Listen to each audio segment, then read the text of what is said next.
Hello everybody and welcome to our module on platelet disorders. An easy way to group bleeding disorders in your mind is to think of them as those that result from abnormal coagulation, those that result from abnormal platelet function, and those that are a mixture of the two.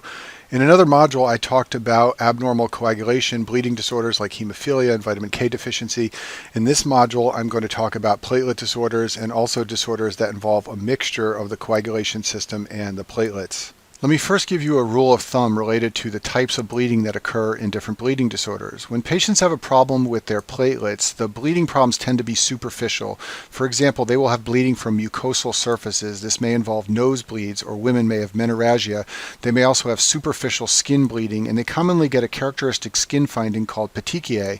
This is a picture of petechiae on the screen here. They're small red dots, and this is caused by the extravasation of red blood cells from capillaries, and that's what happens when your platelets don't work properly.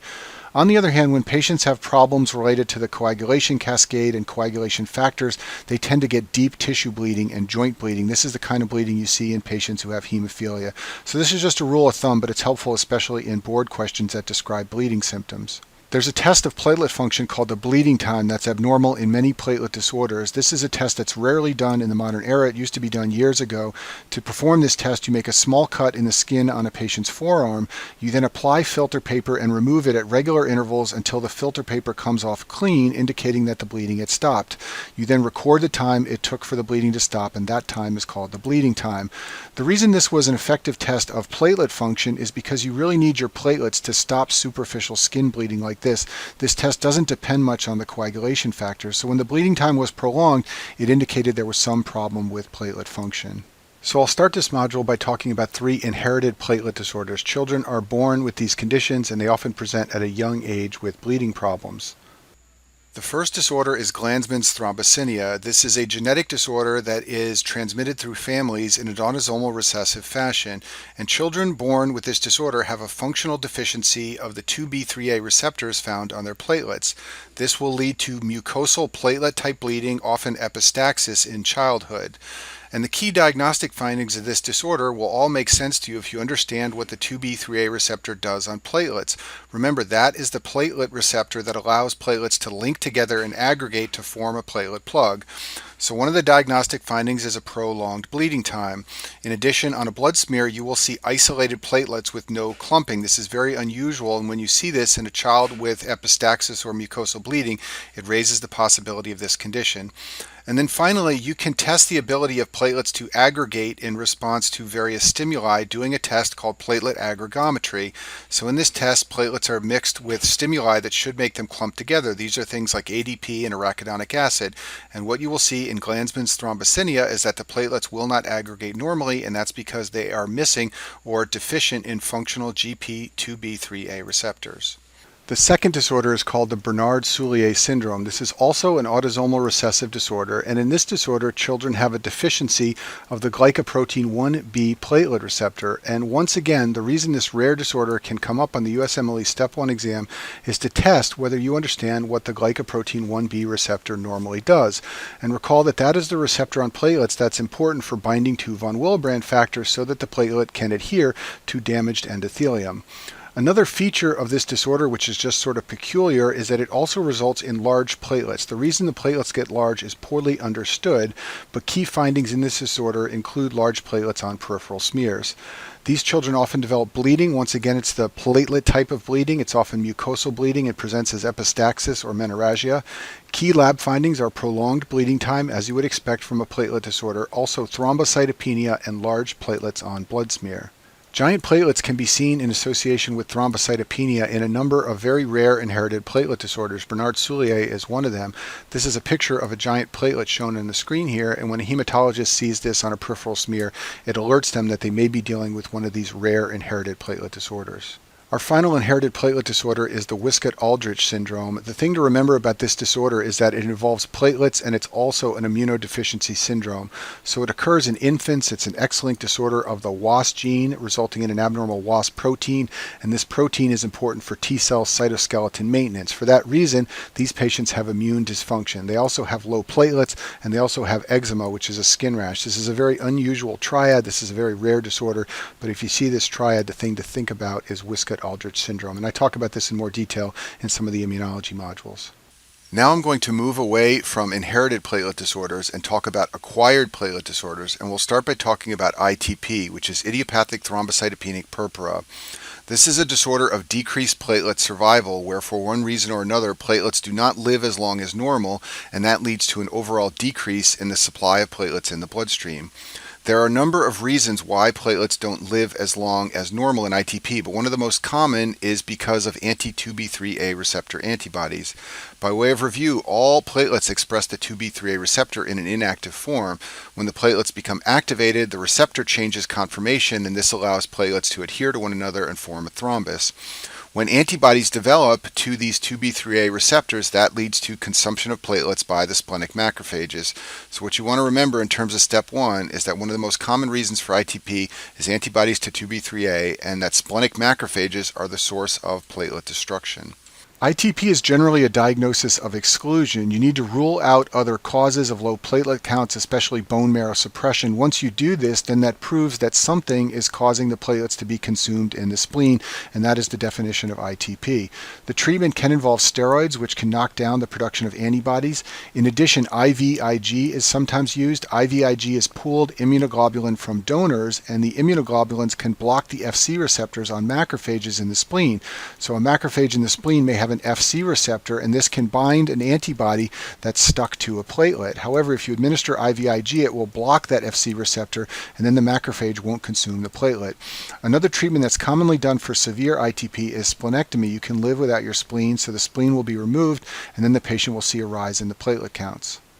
Our next platelet disorder is called TTP, and the name sounds a lot like ITP, but they are completely different disorders. TTP is a much more dangerous and serious condition. TTP stands for thrombotic thrombocytopenic purpura, and what this means is that in addition to low platelets and purpura, like you can see in ITP, you also have thrombosis, and that's what makes it a more dangerous condition. This is a disorder of small vessel thrombus formation. Thrombus forms in small vessels and consumes platelets, and this leads to thrombocytopenia. And the underlying cause of TTP, which we'll go through in the next few slides, is decreased activity of the von Willebrand factor cleaving protease called ADAMTS13. In order to understand ADAMTS13, we have to review the structure of von Willebrand factor. Recall that von Willebrand factor is very important for normal platelet hemostasis, and von Willebrand factor is a protein. It's synthesized as a monomer. This occurs in endothelial cells and megakaryocytes, and that's why you can find von Willebrand factor stored in endothelial cells and also stored in platelets that derive from megakaryocytes. The monomers then link together in the endoplasmic reticulum, and they become dimers, and then in the Golgi apparatus, the dimers link together and form large structures called multimers. So you should think of von Willebrand factor as a collection of polymers that are linked together to form these large multimer structures. The large multimers are stored, as I mentioned on the last slide, in the Weibel-Palade bodies of endothelial cells and also in the alpha granules of platelets. When they are released into the plasma, these large multimers can obstruct blood flow. The reason this doesn't normally occur is because of ADAMTS13. It's an enzyme, it's technically a metalloprotease, and it breaks down the multimers of von Willebrand factor and prevents thrombotic occlusion. The structure of von Willebrand factor and its interaction with ADAMTS13 is highly complex. What I'm going to show you on this slide is a simple way you can think about this process to understand TTP.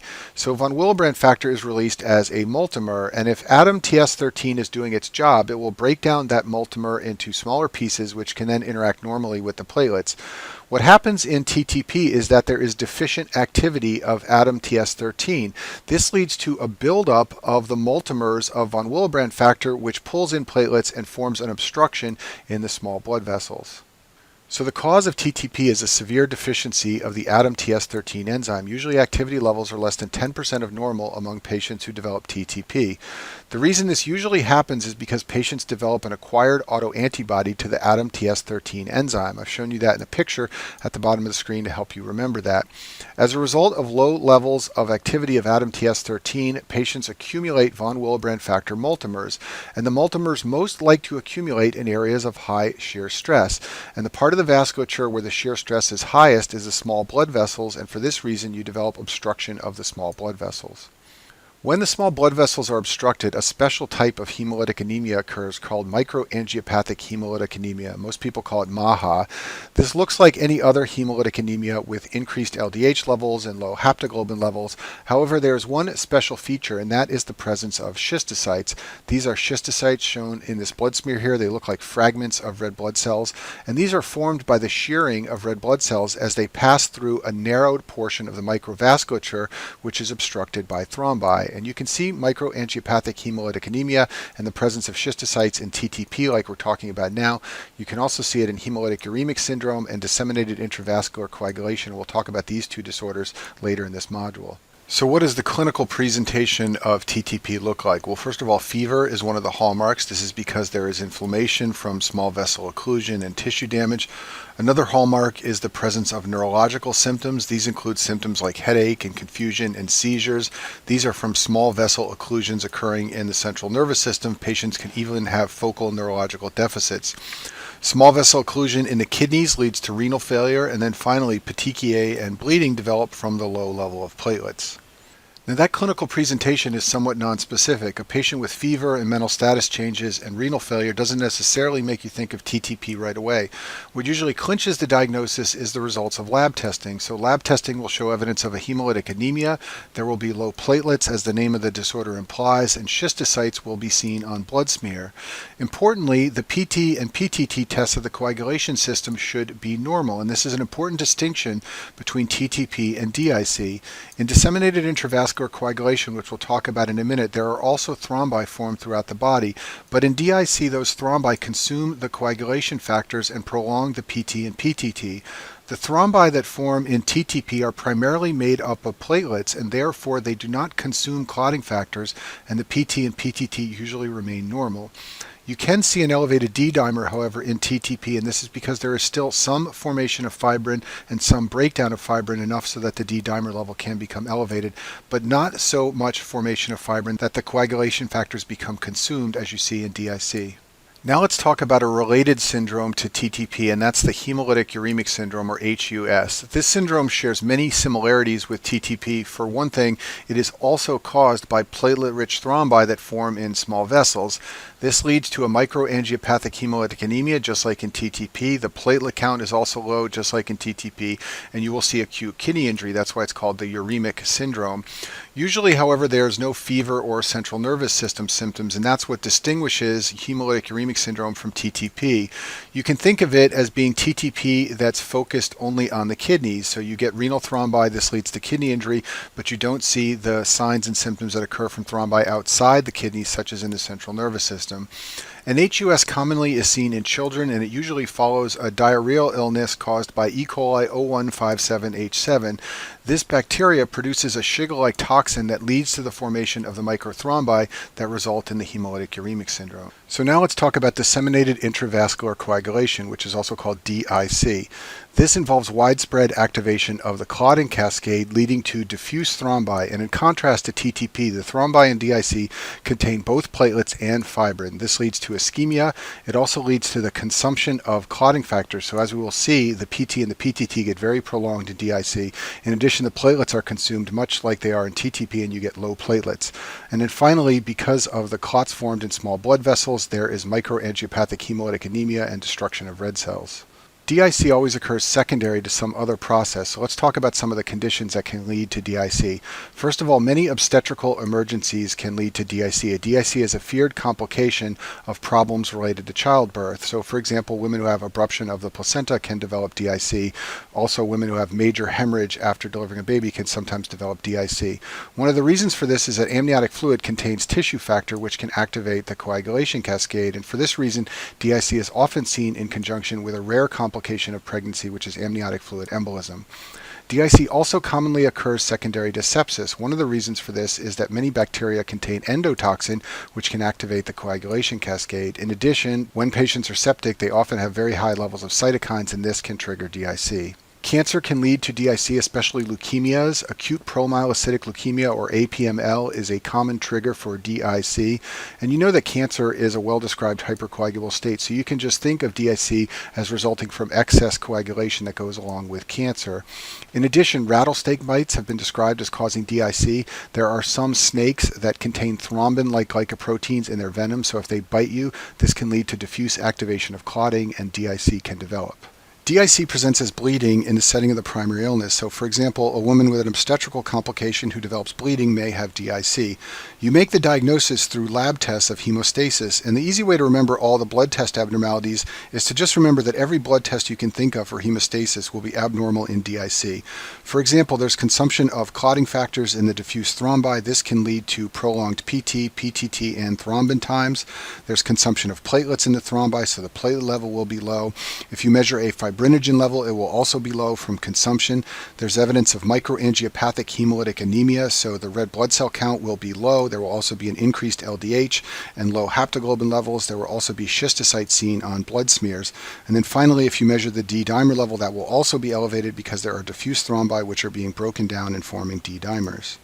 The main way you treat DIC is to resolve the underlying disorder. However, sometimes you need to treat the problems of hemostasis until the underlying disorder goes away. So, for example, fresh frozen plasma is sometimes administered to replace clotting factors. Transfusions of red cells or platelets are sometimes necessary, and sometimes cryoprecipitate is administered. Cryoprecipitate contains lots of fibrinogen, and it's a treatment for the low fibrinogen level. So there are 4 bleeding disorders that involve platelets. They all have 3 letters: ITP, TTP, HUS, and DIC, and they can sometimes be confusing, so here's a chart just to help you keep them straight. First of all, remember that ITP only involves the platelets, so there will be low platelets but nothing else. You won't see evidence of hemolytic anemia, and the coagulation test will be completely normal. In both TTP and HUS, you have low platelets as well as presence of a hemolytic anemia. You should not, however, see prolongations of the PT or PTT. They should both be normal, and that's what distinguishes TTP and HUS from DIC, which can also have evidence of hemolytic anemia and low platelets. Remember that the thrombi that form in TTP and HUS are platelet-rich thrombi. This is why the platelet level gets low, but coagulation factors do not get consumed. Then also remember that TTP has fever and confusion, which is usually not present in HUS, and then also remember that HUS will usually occur in a child following a GI illness. And then finally, in DIC, you have diffuse thrombi forming that contain both platelets and fibrin. For this reason, you will consume platelets. Their levels will be low. You will consume coagulation factors. The PT and PTT will be prolonged, and you will also have evidence of hemolytic anemia. Another cause of platelet dysfunction is uremia. When you have significant renal dysfunction, this can lead to platelet dysfunction and bleeding. The reason is because in the setting of uremia, there's poor aggregation and adhesion of platelets.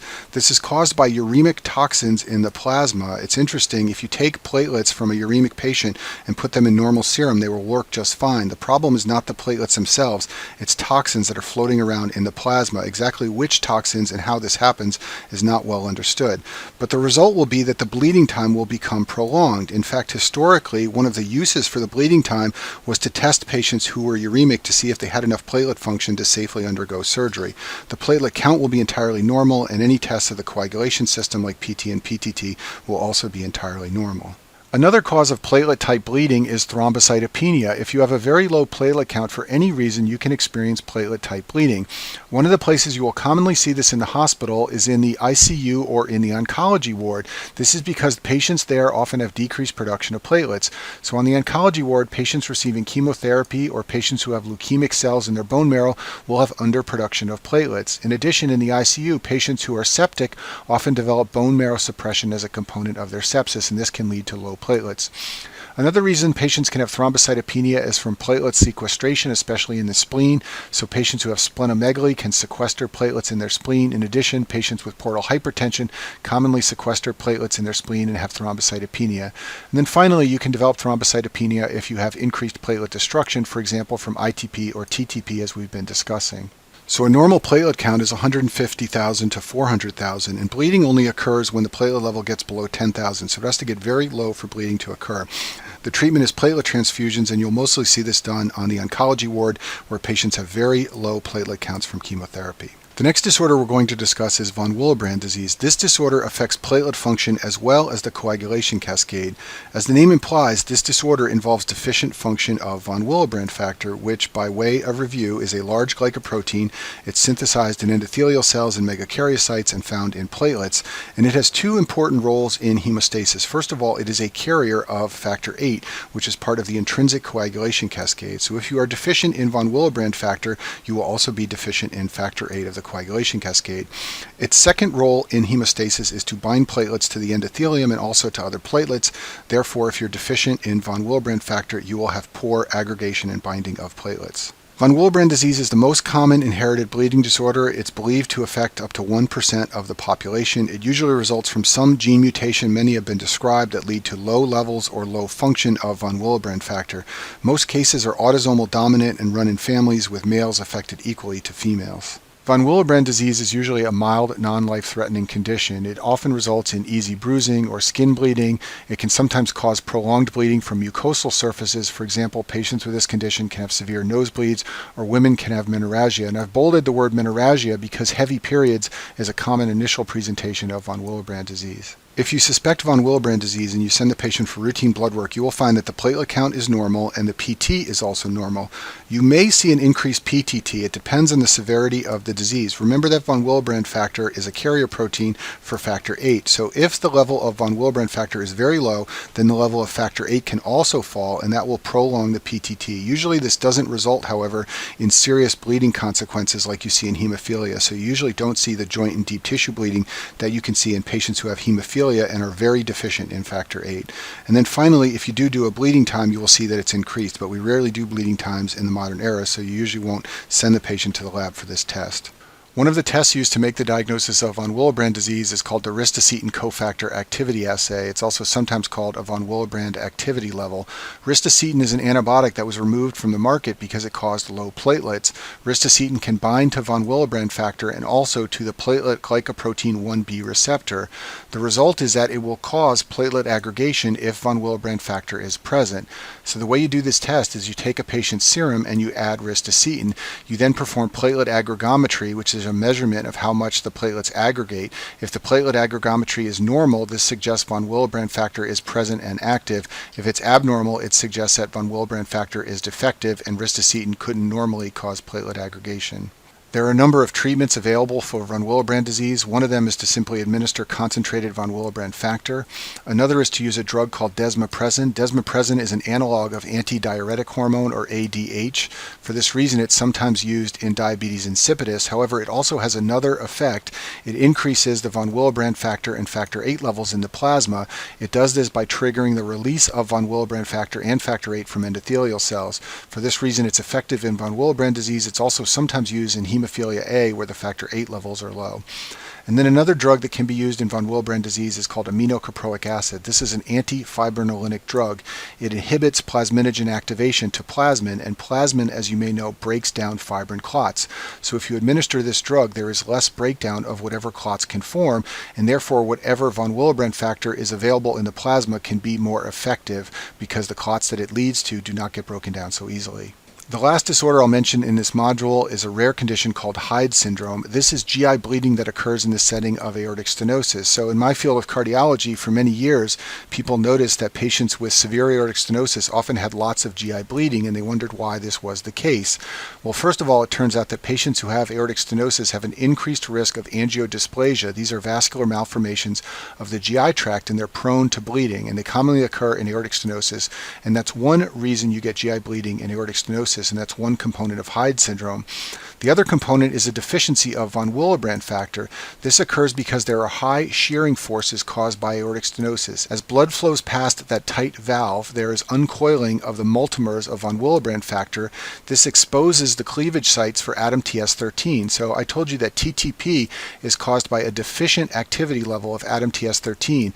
In Hyde syndrome, you have overactivity of ADAMTS13. It's breaking down von Willebrand factor multimers and causing von Willebrand factor to be less efficient. So this also leads to the GI bleeding that is seen in patients with aortic stenosis. And all of this improves after aortic valve surgery. So Hyde syndrome is the condition of GI bleeding that occurs in the setting of aortic stenosis due to angiodysplasia and deficiency of von Willebrand factor. And that concludes our module on platelet disorders.